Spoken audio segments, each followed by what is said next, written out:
Bismillahirrahmanirrahim. Alhamdulillahi rabbil alamin. Alladzi khalaqal mauta wal hayata liyabluwakum ayyukum ahsanu amala. Ashhadu an la ilaha illallah wahdahu la syarika la. Wa ashhadu anna Muhammadan abduhu wa rasuluhu la nabiyya ba'da. Allahumma fassalli wa sallim wa barik ala Muhammad wa ala alihi wa ashabihi wa man tabi'ahum bi ihsan ila yaumil qiyamah wa ba'd. Ayyuhal hadirin wal hadirat, uhayyikum jami'an bi tahiyyatil Islam, tahiyatan mubarakatan min indillah. Assalamu alaikum warahmatullahi wabarakatuh. Qala Allah Ta'ala: Ya ayyuhalladzina amanu taqullaha haqqa tuqatih wa la tamutunna illa wa antum muslimun. Wa qala ta'ala: Ya ayyuhalladzina amanu taqullaha wa kunu ma'as shadiqin. Jamaah kaum muslimin, majelis i'tikaf Masjid Al-Hidayah yang Allah muliakan. Pertama-tama, Ramadan tahun ini kita tidak boleh berleha-leha setiap malam. Karena versi Indonesia tadi malam 21. Versi Singapura, Malaysia, Brunei Darussalam malam ini 21. Jadi antum, kita tidak boleh berleha. Setiap malam kita harus berjaga-jaga. Kalau di antara narasumber yang pernah menyampaikan di sini, yang menarik tuh di antaranya Kang Sunu ya. Beliau mengingatkan, menarik itu materinya. Saya putar ulang-ulang, baca ulang-ulang, nyimak ulang-ulang. Kata beliau, apa yang sudah tertakar tidak akan tertukar. Masya Allah. Dan malam Lailatul Qadar adalah malam yang sudah tertakar. Mudah-mudahan kita yang setiap malam berada di rumah-rumah Allah termasuk orang-orang yang sudah tertakar berjumpa dengan Lailatul Qadar. Apa yang tertulis tidak akan terkikis. Masya Allah. Apa yang sudah tertuang tidak akan terbuang. Masya Allah. Mudah-mudahan insya Allah. Tapi tema ini perlu menjadi semacam pelajaran. Kenapa? Waspada penyesalan di akhir Ramadan. Apakah orang yang sudah berdiam diri di masjid tidak ada penyesalan di akhir Ramadan? Bisa jadi ada penyesalan. Yang pasti kalau kita bicara tentang penyesalan, dalam istilah Quran disebut dengan nidam. Ya, lebih baik menyesal di awal, jangan menyesal di akhir. Karena orang Melayu mengatakan menyesal kemudian tiada berguna. Ini yang kita takutkan. Contoh menyesal kemudian tiada berguna itu adalah ucapan orang-orang kafir di akhir surat An-Naba. Wa yaqulul kafiru ya laitani kuntu turaba. Orang-orang kafir semua itu akan mengatakan, kalau tahu begini, ada hari pembalasan, ada hari kebangkitan, ada hari perhitungan. Kalau tahu begini, bagusnya kita dulu cuma seonggok tanah. Karena mereka kaget, ternyata ada hisab, ternyata ada perhitungan, ternyata ada pembalasan. Makanya jangan sampai kita termasuk orang-orang yang nantinya termasuk orang-orang yang menyesal. Begitu. Baik, kita urut dulu.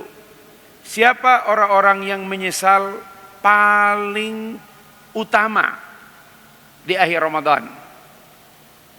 Orang-orang yang menyesal paling utama di akhir Ramadan adalah orang-orang yang dia hadir di bulan Ramadan tapi dia tidak mendapatkan ampunan. Nauzubillah min zalik.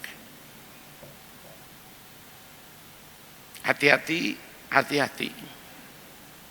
Ya, hati-hati.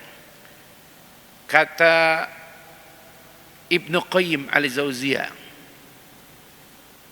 tanda orang butuh sekali pada ampunan Allah Subhanahu wa taala dan dia takut menyesal di akhir hidupnya, dia merasa ibadahnya masih kurang, istighfarnya masih kurang, ampunannya masih jauh, dan dia tidak berleha-leha.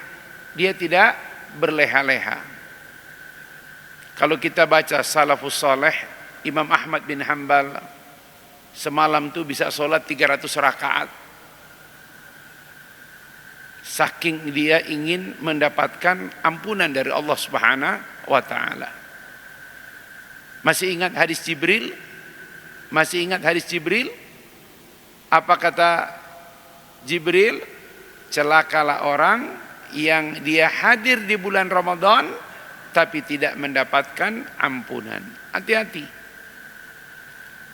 Termasuk di dalamnya adalah kita bermohon kepada Allah agar orang-orang di sekitar kita diampuni Allah Subhanahu wa taala. Makanya antum dalam itikaf begini doanya dipanjangkan. Allahumma ghfirli wali walidayya. Ya. Dan sebutkan kalau perlu 3 ucapan paling penting dalam doa.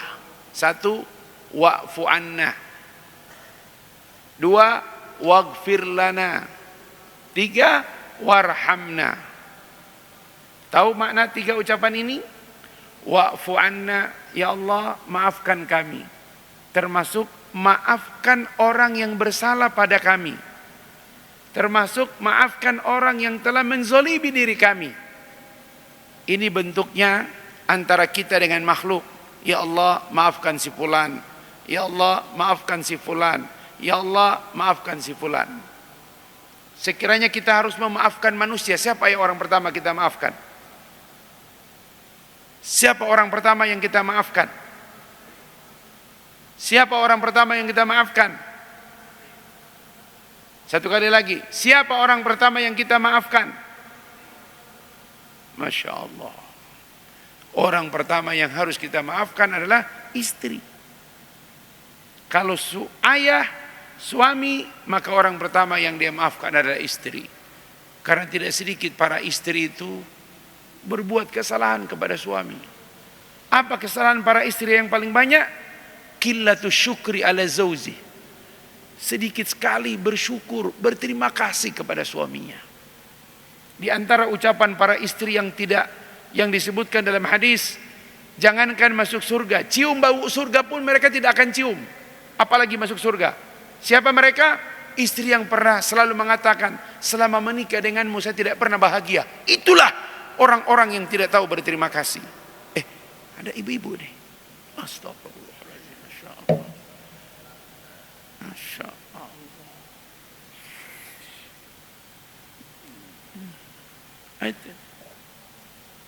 Kalau suami kita maaf, wa'fu anna, maafkan ya Allah ibu anak-anak kami. Setelah itu waghfir lana, ya Allah ampuni. Maka kita minta kepada Allah mengampuni orang itu. Masuk di sini istri lagi. Ya, begitu.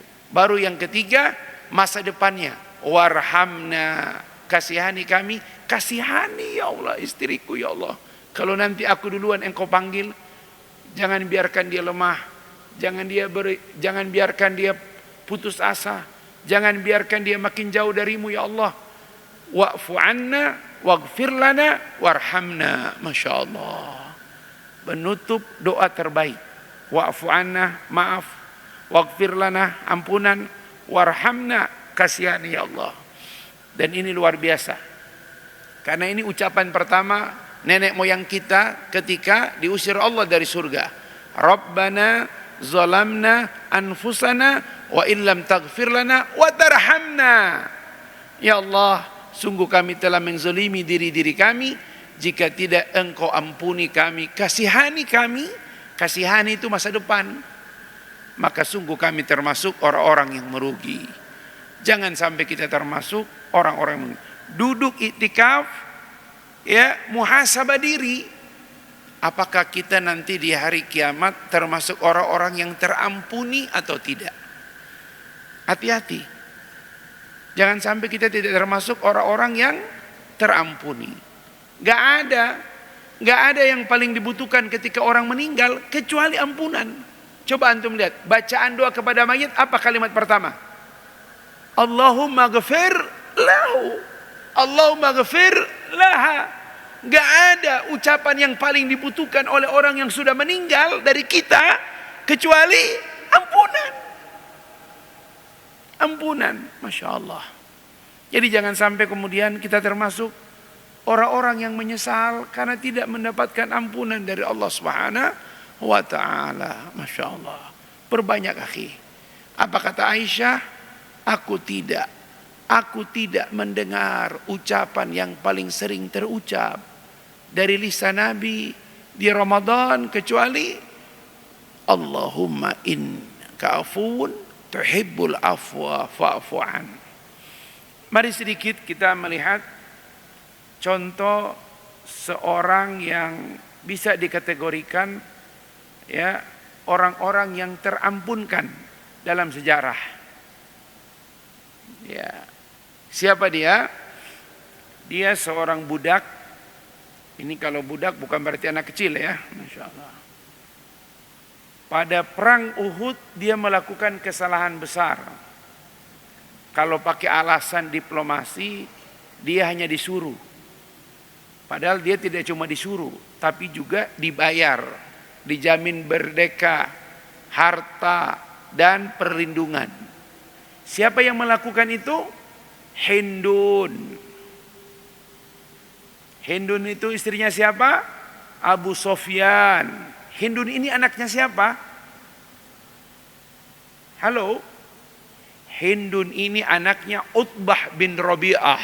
Tahu Utbah bin Rabi'ah?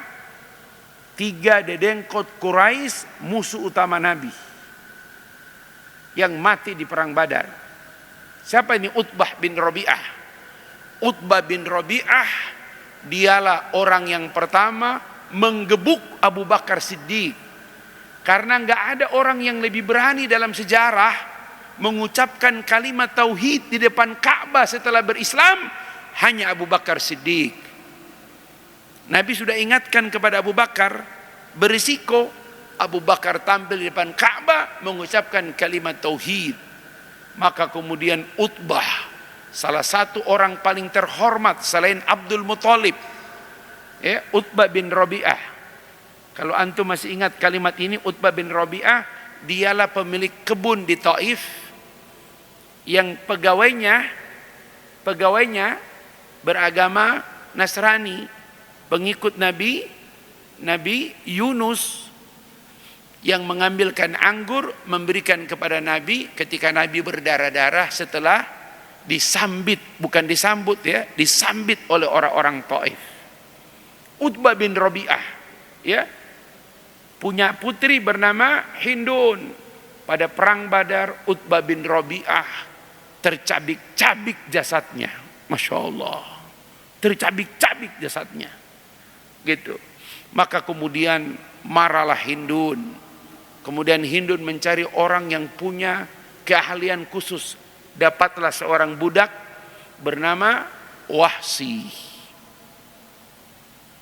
Wahsi ini punya kemampuan melempar ratusan meter tepat pada sasaran. Sasaran pertama Muhammad.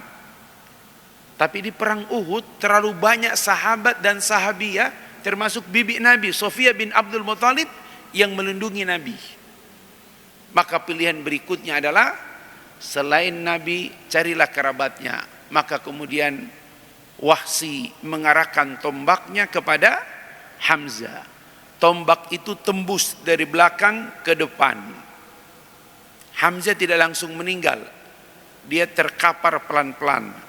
Yang parahnya, Wahsy mendatangi Hamzah dan dia kemudian menusuk, membelah jantung Hamzah, dan kemudian dia mengambil jantung itu menyerahkan kepada Hindun. Apa yang dilakukan oleh Hindun?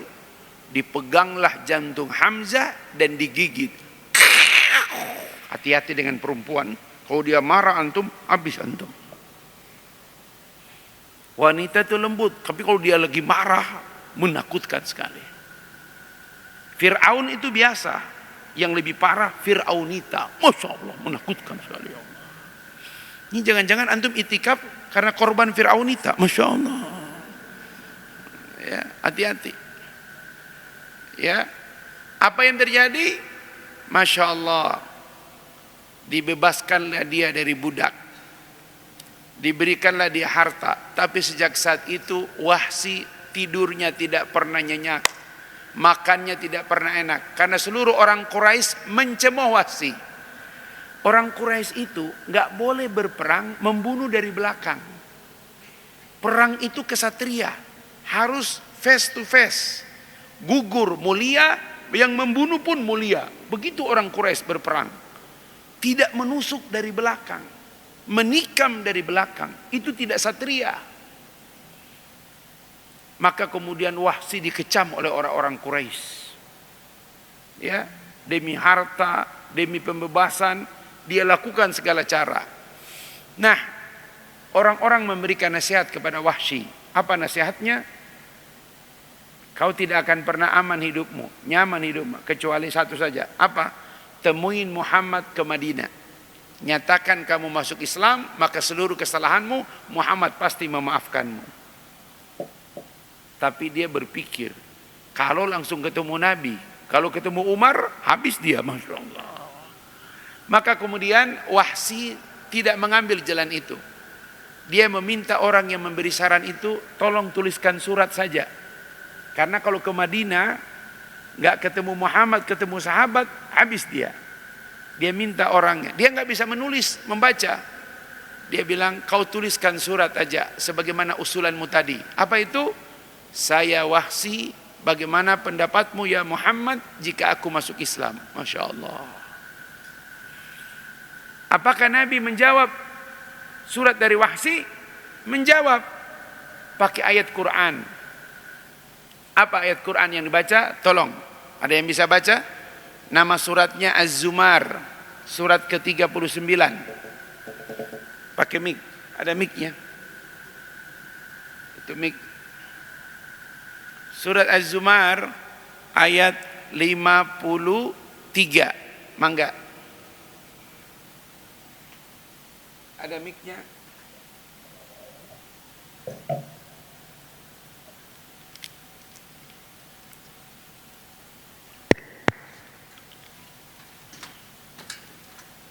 Silakan. Ya, mangga, silakan. Inilah ayat yang ditulis oleh Nabi SAW, dikirimkan kepada Wahsy.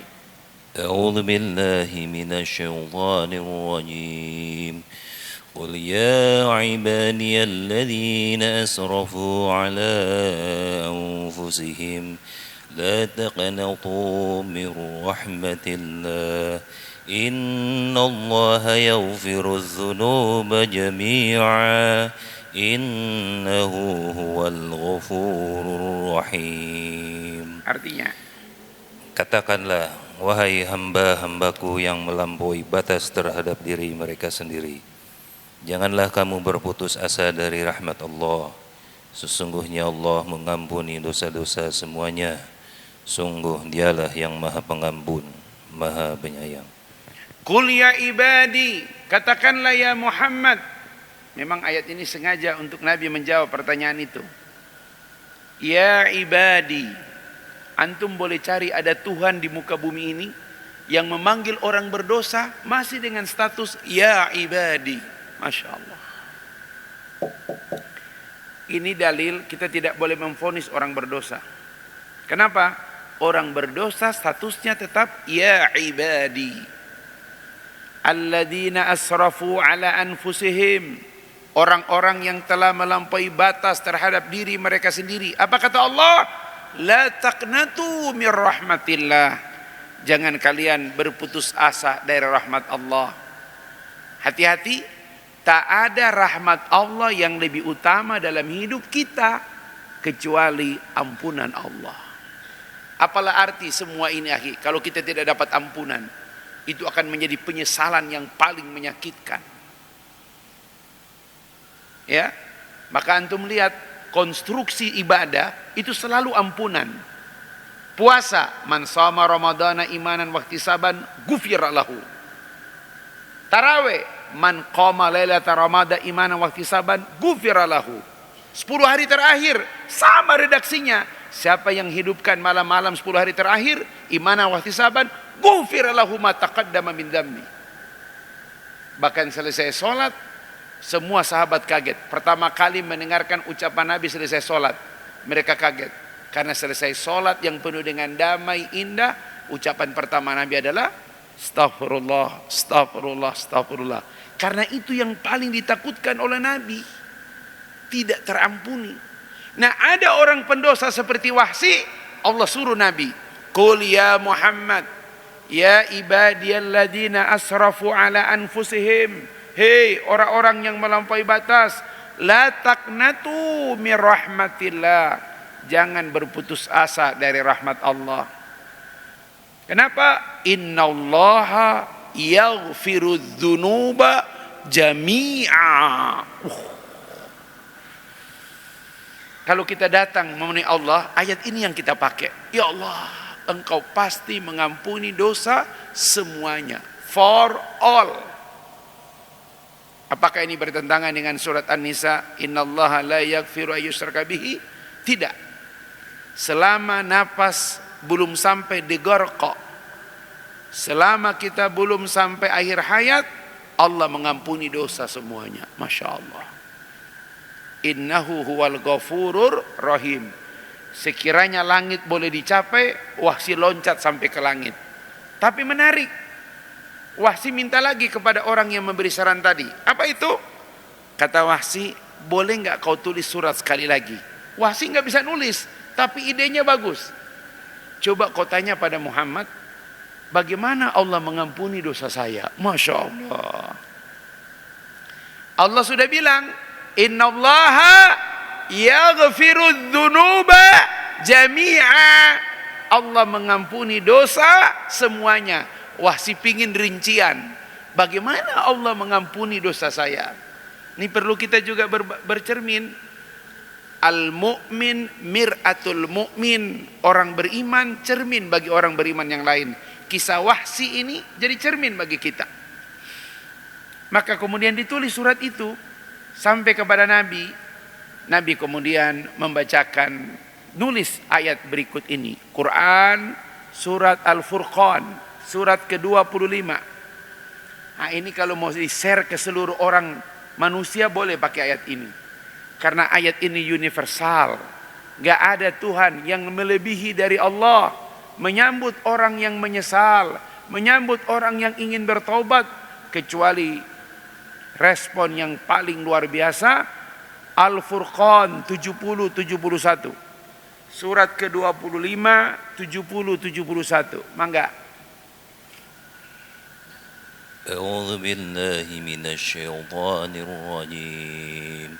إلا من تاب وآمن وعمل عملا صالحا فأولئك يبدل الله سيئاتهم حسنات وكان الله غفورا رحيما ومن تاب وعمل صالحا فإنه يتوب إلى الله متابا.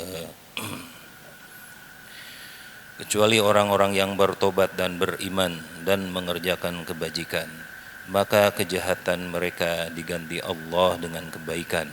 Allah Maha Pengampun, Maha Penyayang.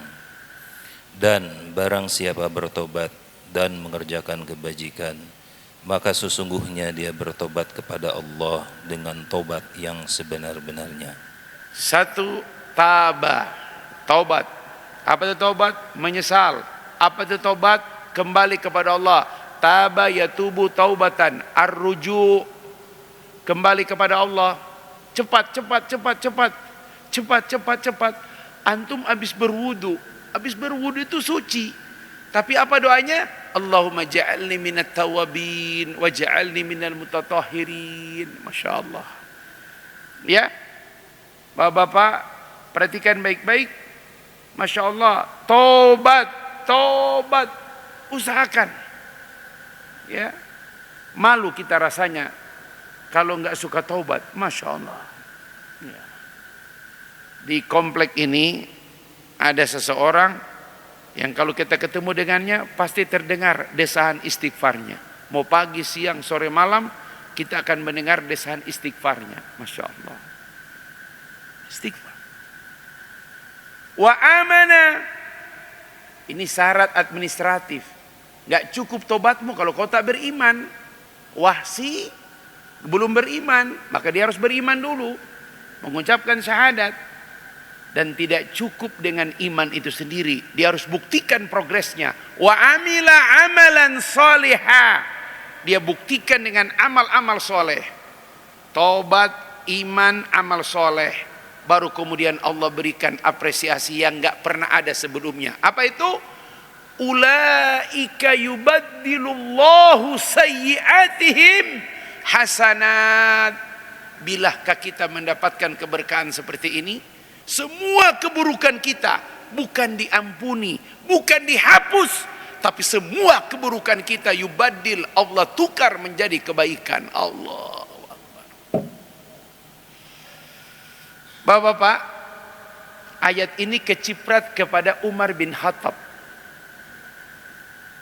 Kita tahu Umar bin Khattab statusnya mu'allaf, terlambat masuk Islamnya. Khalid ibn Walid, Umar ibn Khattab, Ammar bin As, 3 singa padang pasir yang telat masuk Islam. Telat 3-3-nya. Tapi 3 orang ini setiap kali, apalagi kalau bertemu Abu Bakar, pasti nunduk. Setiap kali ketemu Utsman, pasti nunduk. Kenapa? Mereka kalah jauh dengan Abu Bakar, Utsman, Abdurrahman bin Auf, Abdullah ibn Mas'ud, Talha bin Ubaidillah. Tapi ketika ayat ini turun, baru Umar bisa mengangkat kepalanya. Kecuali orang yang taubat, beriman, dan dia tunjukkan progres amal soleh, maka kejahatan dia, keburukan dia di masa lampau, Allah tukar jadi kebaikan. Allahu Akbar. Lihat ayat 71-nya, wa man taba wa amila sholihan. 2 hal yang tidak boleh berhenti dalam hidup. Taubat, amal soleh. Taubat, amal soleh. Supaya kita tidak termasuk orang-orang yang menyesal. Di akhir Ramadan seperti ini, 1, ke dalam diri kita banyak taubat. Lihat orang yang lebih senior dari kita, ya Allah, pahalanya jauh lebih banyak dari kita. Tapi lihat anak-anak muda di sekitar kita, ya Allah, dosanya jauh lebih sedikit dari kita. Masya Allah. Jangan dibalik. Pas lihat orang tua, dosanya belangkotan ini, Masya Allah. Nggak boleh. Lihat orang tua, ya Allah, pahalanya jauh lebih besar dari saya. Lihat anak muda, ya Allah, dosanya jauh lebih sedikit dari saya. Masya Allah. Nyaman kalau seperti ini cara kita memahaminya. Nah, sekarang kita akan masuk pada hal yang paling emosional dari sebuah penyesalan. Adakah penyesalan yang paling membuat orang menyesal kecuali yang satu ini? Quran, surat Al-Munafikun, surat yang ke-63.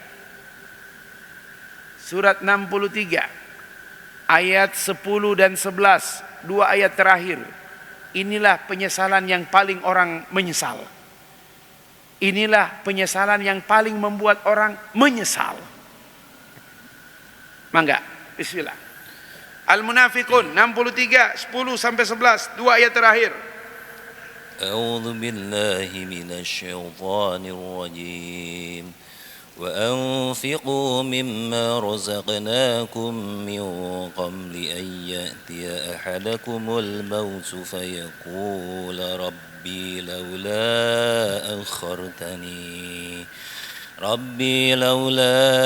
أخرتني إلى أجل قريب فأصدق وأكن من الصالحين ولن يؤخر الله نفسا إذا جاء أجلها والله خبير بما تعملون.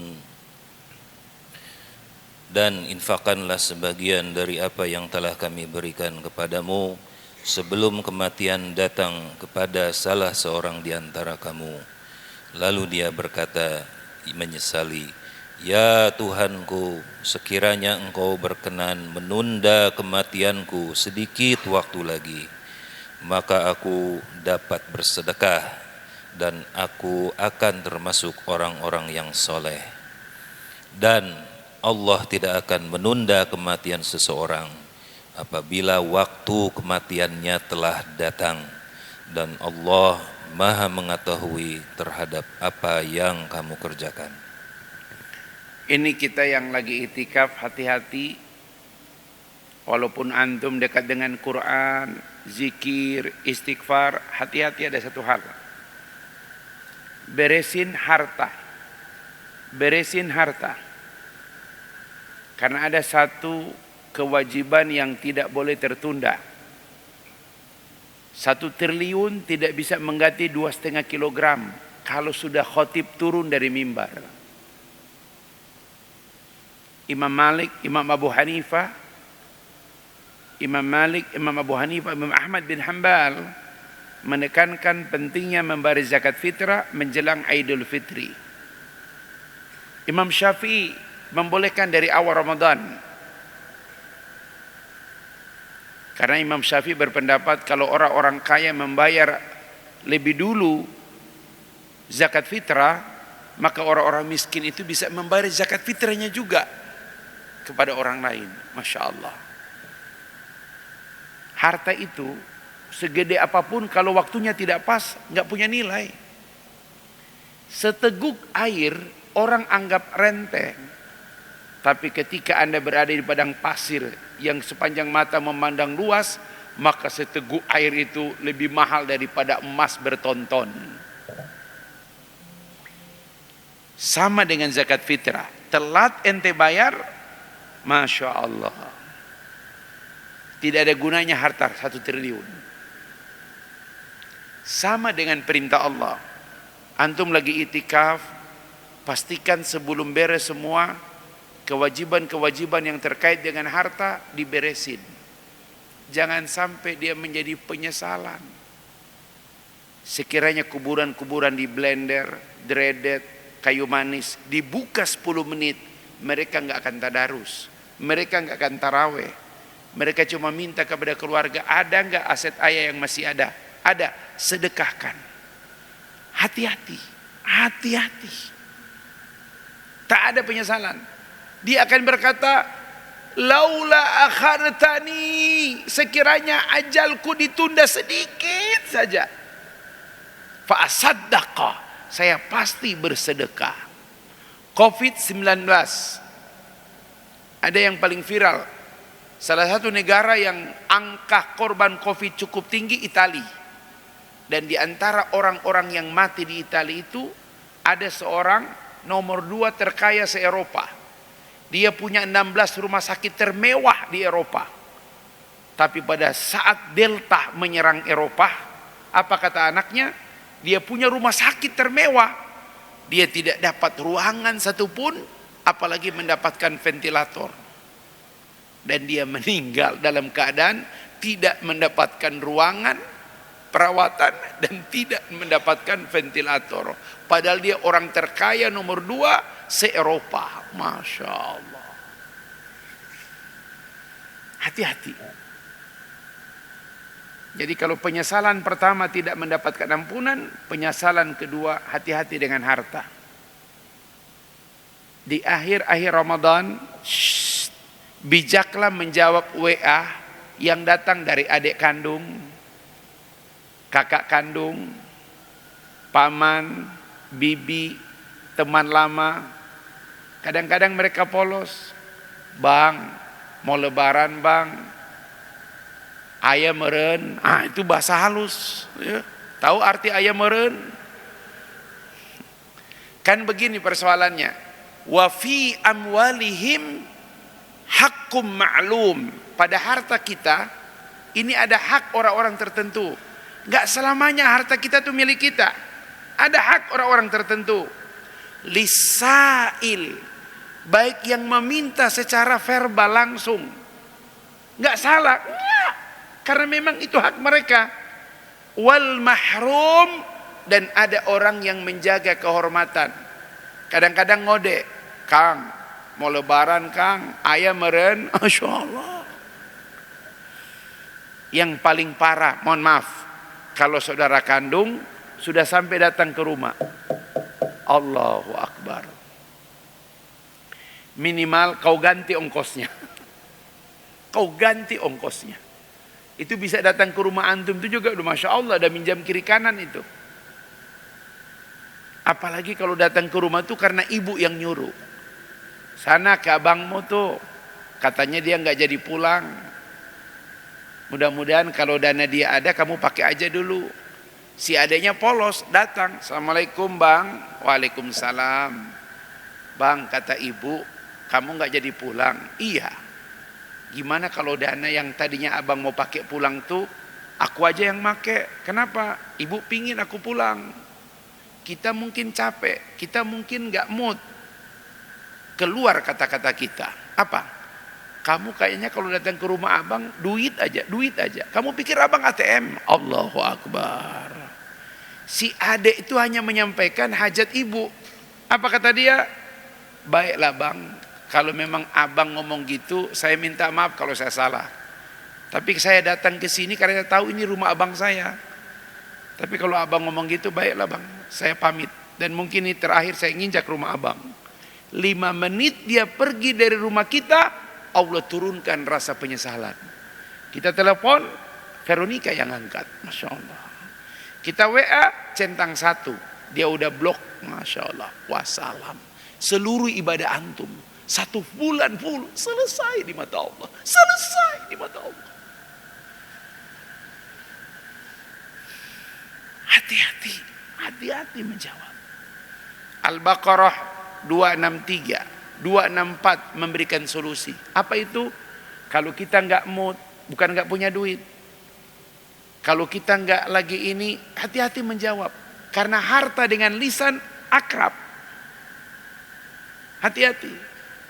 Al-Baqarah 263, qaulun ma'rufun, kata-kata yang baik, wa maghfirah, dan permohonan maaf, khairun min sadaqah, lebih baik daripada sedekah pemberian tapi nyakitin saudaramu. Hati-hati, hati-hati. Di ujung Ramadan ini sensi tinggi orang semua. Semua orang butuh, semua orang butuh. Hati-hati. Karena di Al-Baqarah 264 lebih parah lagi. Kata Allah, la tubtilu sadaqatikum bil manni wal adha. Jangan kamu hapus, jangan kamu hilangkan, jangan sampai kamu menyesal karena sedekahmu itu hilang semuanya. Kenapa hilang? Allah gambarkan seperti batu licin, di atasnya ada debu, tertimpa dengan hujan yang lebat. Mereka tidak mendapatkan apa-apa. Ya Allah. Ingat, salah satu resources terbaik yang kita miliki untuk menutupi kekurangan ibadah adalah harta. Umar bin Khattab seumur hidup masbuk cuma sekali. Itu pun karena mengawasi, menjaga panen kurba keluarga Ibnu Khattab. Datang dia ke masjid, imam sudah tahiyat awal. Berapa rakaat tertinggal? 2. Ya Rasulullah, celaka Umar, celaka Umar. Kata Rasul, kenapa? Apa yang kau perbuat? Aku mendatangi imam sudah tahiyat awal. Berapa ribu kali kita mendatangi imam tahiyat, nggak merasa berdosa. Level Umar beda. Makanya diberi gelar Al-Faruq, sang pembeda. Kata Rasul, apa yang akan kamu lakukan? Aku sudah beritahu keluargaku, tahan hasil panennya. Sampai Nabi memberikan arahan. Kata Nabi, arahanku ya Umar, bagi dua. Separuh kau bagikan kepada kerabatmu, keluargamu, dan separuh kau sumbangkan kepada Baitul Mal sebagai kafarat. Masya Allah. Kita tahu bab kafarat itu bab-bab yang penting dalam ilmu hukum. Tapi dalam ibadah, Umar mendahului. Di masjid ini saya lihat nggak ada kotak kafarat. Di Indonesia itu kotak kafarat paling besar yang ada di Istiqlal. Jadi kalau antum sholat tidak pernah masbuk, sekali datang imam sudah rakaat kedua, antum jangan anggap enteng. Selesai sholat, jangan lewat tuh kotak kafarat. Keluarkan beberapa lembar merah, masukin ke dalam itu. Ya Allah, ini kafarat bagiku karena hari ini aku masbuk. Masya Allah. Sekiranya semua orang memahami ini, kotak pertama yang penuh di Al-Hidayah, kotak kafarat. Masya Allah. Iya. Masya Allah. Begitu Pak. Jangan membiarkan satu kelalaian. Membiarkan satu kelalaian akan melahirkan kelalaian. Akan akhirnya kita menyesal. Harta itu paling baik untuk nutupin semua kekurangan kita. Begitu. Itulah sebabnya sahabat nomor 1 tidak terkalahkan oleh Umar sekalipun adalah ulul fadli. Siapa dia ulul fadli? Gak ada namanya di Quran, tapi semua sahabat menyebut dialah ulul fadli. Abdurrahman ibnu Khufafah. Siapa dia? Dialah orang yang pertama sekali mengucapkan kalimat tauhid di depan Ka'bah. Abdurrahman ibnu Khufafah, putranya Khufafah. Dia dipanggil dengan gelar Abu Bakrin, bapaknya gadis perawan Aisyah. Masya Allah. Disebut ulul fadli karena setiap kali Nabi memberi pertanyaan, semua orang diam. Abu Bakar yang jawab. Siapa yang hari ini telah membebaskan budak? Gak ada yang angkat tangan. Saya ya Rasul. Abu Bakar lagi. Siapa yang hari ini telah membebaskan hutang-hutang saudaranya? Semua diam. Abu Bakar yang angkat tangan. Siapa yang hari ini telah menjenguk beberapa orang sakit? Semua diam. Abu Bakar yang angkat tangan. Maka semua orang mengatakan dialah ulul fadli. Ulul yang memiliki fadli, keutamaan-keutamaan. Ketika Rasulullah SAW wafat, Abu Bakar datang kepada Aisyah. Ya Aisyah, kau istri paling dekat dengan Nabi. Adakah satu amal saja dari Nabi yang beliau kerjakan belum sempat ayahmu ikuti? Kata Aisyah, ya Abi Bakrin, wahai ayahku, tak ada amal Nabi yang dia kerjakan kecuali engkau orang pertama telah melaksanakannya. Kecuali satu hal. Apa itu Aisyah? Besok pagi kita akan ke pasar. Abu Bakar menemani Aisyah sampai di pasar. Itu dia. Abu Bakar heran. Siapa itu? Wanita tua buta. Tapi jam tertentu, kurang lebih setengah jam apa 1 jam, dia akan datang ke pasar dan memaki-maki Nabi. Memaki-maki Nabi. Kata Abu Bakar, apa amalan Nabi terhadap orang itu? Aisyah sudah membawa makanan. Nabi kalau datang ke pasar ini, kebetulan ketemu wanita itu, maka Nabi akan menyuapin wanita itu. Masya Allah. Antum bisa enggak? Orang maki-maki antum nyuapin dia. Udah tua buta, dorong dikit, jatuh. Masya Allah. Kata Aisyah, ini amal Nabi yang belum kau kerjakan. Nyuapin wanita tua, buta yang maki-maki Nabi. Maka Abu Bakar ingin melaksanakannya. Ketika dia nyuapin, ditahan tangannya. Kata wanita tua itu, siapa kau? Aku yang menyuapinmu selama ini. Beda. Kau bukan orangnya. Orang yang menyuapinku penuh dengan ketulusan. Kamu penuh dengan amarah. Gimana nggak marah kamu maki-maki Nabi? Masya Allah. Orang yang kau maki-maki itulah yang menyuapimu selama ini. Ternyata wanita ini pingin cari tahu Muhammad, cuma dia buta. Satu-satunya cara memancing Muhammad menerima dia adalah dia maki Nabi. Karena kalau pasti itu Muhammad, dia tidak mungkin akan memarahiku. Masya Allah. Baru Abu Bakar sadar. Dan wanita itu juga tersadar ketika Abu Bakar mengatakan, saya Abu Bakar. Ya. Dan orang yang kau maki-maki itu adalah Muhammad, dan dia telah wafat. Keluar air mata dari wanita itu. Masya Allah. Sampai dia wafat, aku tidak sempat bersyahadat. Masya Allah. Tapi akhirnya dia bersyahadat. Abu Bakar Siddiq radhiyallahu an disebut ulul fadli, yang memiliki keutamaan. Apa kata sahabat?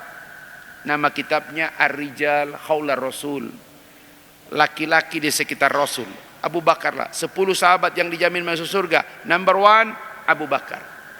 Orang-orang Ansor telah menunjuk Sa'ad bin Ubadah pengganti Nabi. Umar datang memarahi mereka. Tak pantas kalian membaiat Sa'ad. Kenapa? Aku menyatakan orang yang pantas menggantikan Rasul adalah Abu Bakar Siddiq. Dan dia langsung berbaiat Abu Bakar Siddiq. Semua orang gak ada yang berani memprotes. Kenapa? Karena mereka pernah mendengar mulut Nabi berkata, sekiranya ada manusia setelah aku yang pantas jadi Nabi, itu adalah Umar bin Khattab. Itu orang yang ditunjuk Nabi. Sementara Umar harus mengakui yang pantas untuk meneruskan kekhalifahan adalah Abu Bakar Siddiq. Pernahkah Abu Bakar menyesal dalam hidup? Abu Bakar tidak pernah berbuat salah dalam hidup kecuali cuma satu. Nama peristiwanya hadisul ifki. Lagi-lagi hoax. Hoax ini mengganggu orang yang disebut ulul fadli.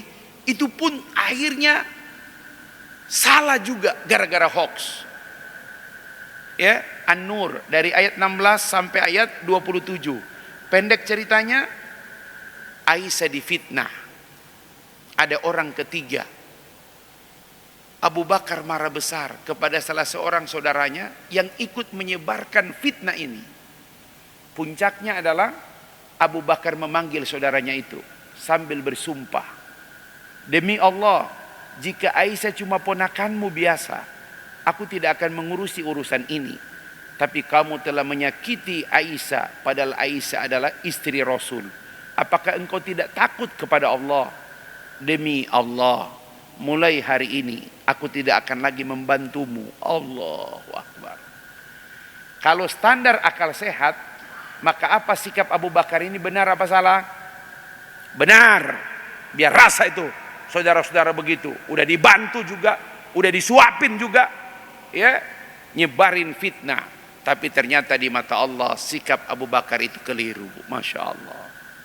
Surat An-Nur ayat 22. Silakan dibaca. Nih antum, mohon maaf nih, yang masih punya saudara, antum asik itikaf di sini, tolong perhatikan saudara antum, kalau kehidupannya Masya Allah, dibaca. Kayaknya udah kode, udah Ustaz, udah selesai Ustaz, ya, makanya mic-nya udah mati. A'udzu billahi minasy syaithanir rajim.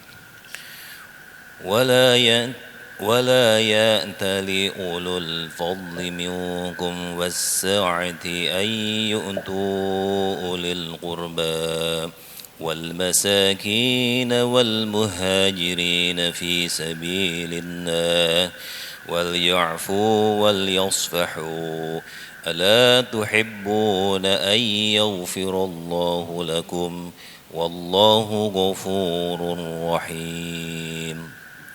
Dan janganlah orang-orang yang mempunyai kelebihan dan kelapangan di antara kamu bersumpah bahwa mereka tidak akan memberi bantuan kepada kerabatnya, orang-orang miskin dan orang-orang yang berhijrah di jalan Allah. Dan hendaklah mereka memaafkan dan berlapang dada. Apakah kamu tidak suka bahwa Allah mengampunimu dan Allah Maha Pengampun, Maha Penyayang?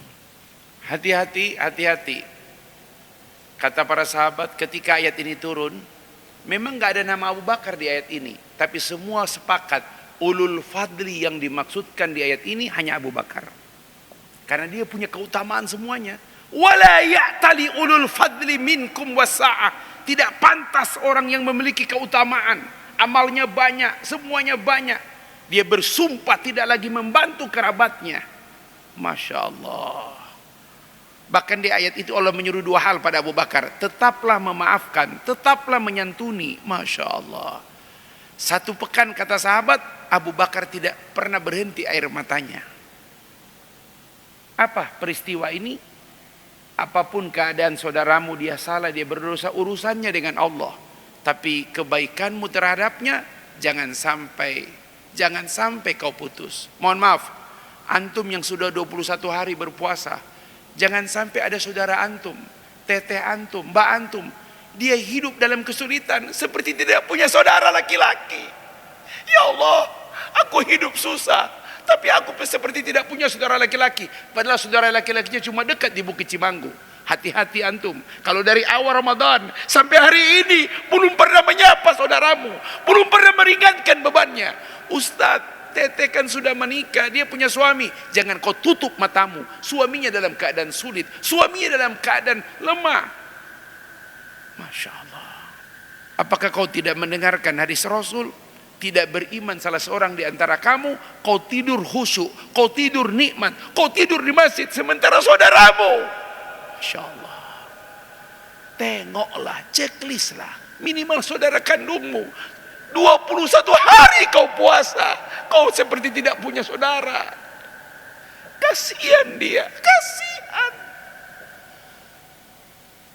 Alam kubur melihat alam dunia, alam dunia tak melihat alam kubur. Kata Ibnu Qayyim dalam kitab Ruh, air mata di alam kubur akan tercurah segar ketika dia melihat anak-anaknya saling tolong menolong. Masya Allah.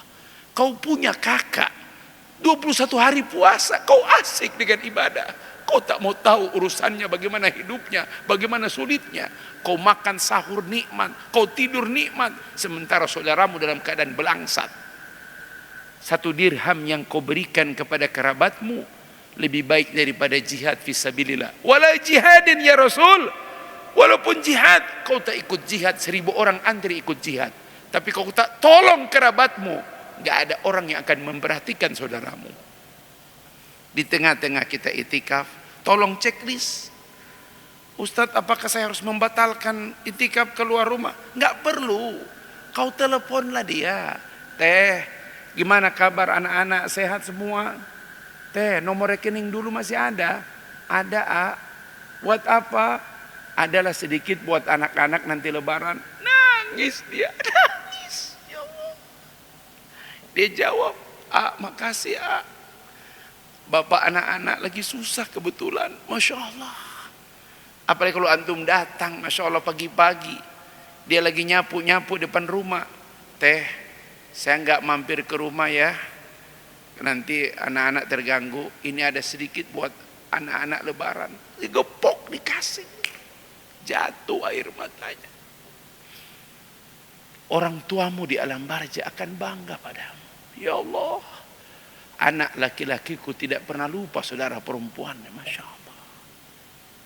Sempurnakan ibadah semua, optimalkan apa yang kita miliki, agar di akhir Ramadan kita tidak termasuk orang-orang yang menyesal. Ini Ramadan bro, jangan samakan antum membantu saudara di bulan Ramadan. Ramadan beda. Menghilangkan kesulitan saudaramu. Mohon maaf, bagaimana? Engkau keluar dari rumahmu dengan niat menghilangkan kesulitan saudaramu, lebih aku sukai, kata Rasul, daripada kau berdiam diri di masjidku ini sebulan penuh. Masya Allah. Masyhur hadisnya. Engkau keluar dari rumahmu dengan niat menghilangkan kesulitan saudaramu, lebih aku sukai daripada kau berdiam diri di masjidku ini sebulan penuh. Masya Allah. Jangan terlalu terlihat dermawan, sementara saudara belangsat tidak pernah kau temuin. Masya Allah. Mudah-mudahan ini akan memperpanjang muhasabah kita. Mari kita sempurnakan seluruh resources amal-amal kita, harta kita semua, agar supaya di akhir Ramadan kita tidak termasuk orang-orang yang menyesal. Semoga Allah merahmati kita semua, memberkahi harta yang masih kita simpan, membalas pahala harta yang sudah kita bagikan, kita infakkan, dan mudah-mudahan melindungi keluarga kita dari semua keburukan, kemaksiatan dan kejahatan pada diri kita dan pada anak cucu kita. Allahumma salli ala Muhammad wa ala ali Muhammad. Allahumma faghfir lana ya Allah, faghfir lana dhunubana wa israfana fi kulli amrina. Ya Allah, ampuni kesalahan kami, ampuni sikap yang berlebih-lebihan dalam urusan-urusan kami. Maafkan kami yang lalai ya Allah, lalai. Saudara kami ya Allah, hidupnya susah ya Allah, 21 hari puasa, kami tidak pernah menyapanya, bahkan tidak mau tahu keadaannya. Ya Rob, jangan sampai orang tua kami di alam kubur sedih karena kami tidak memperhatikan anak-anaknya yang dalam keadaan sulit ya Allah. Allahumma ya Allah, panjangkan ruku kami, panjangkan sujud kami, panjangkan tasbih tahmid kami, tapi panjangkan pula ya Allah perhatian kami ya Allah pada saudara kami ya Allah. Ya Allah ya Rahman ya Rahim, lindungi putra-putri kami, jauhkan mereka ya Allah dari fitnah gadget ya Allah. Mereka tak peduli, mereka punya sepupu, mereka punya abang, mereka punya tante, mereka punya om ya Allah. Ya Allah, jangan sampai nanti hari lebaran mereka lebih asik di tempat-tempat wisata ketimbang khusyuk dengan saudara kandung, paman, bibi ya Allah. Allahumma ya Allah, buat orang tua kami di alam kubur bahagia ya Allah, karena kami saling menyapa, tolong menolong dengan saudara kami ya Allah. Jangan kau buat harta menjadi penyesalan kami ya Allah. Ampuni pasangan kami ya Allah, kurang respek dengan keluarga. Ampuni pasangan-pasangan kami yang kurang baik hubungannya dengan saudara-saudara kandung kami ya Allah. Jangan kau buat mereka saling bermusuhan ya Allah. Lapangkan hatinya, mudahkan dia menerima kerabat-kerabat kami ya Allah. Rabbana faghfir lana dhunubana wa kaffir anna sayyiatina wa tawaffana ma'al abrar. Allahumma innaka afun tuhibbul afwa fa'fu an. Allahumma innaka afun tuhibbul afwa fa'fu an. Allahumma innaka afun tuhibbul afwa fa'fu anna ya karim. Sallallahu ala Muhammad wa ala alihi wa baraka wa sallam bifadlik. Subhanaka rabbika rabbil izzati amma yasifun. Wassalamun ala al-mursalin walhamdulillahi rabbil alamin. Lebih dan kurangnya mohon dimaafkan. Wallahu muwafiq ila aqwamit thariq fastabiqul khairat. Assalamualaikum warahmatullahi wabarakatuh.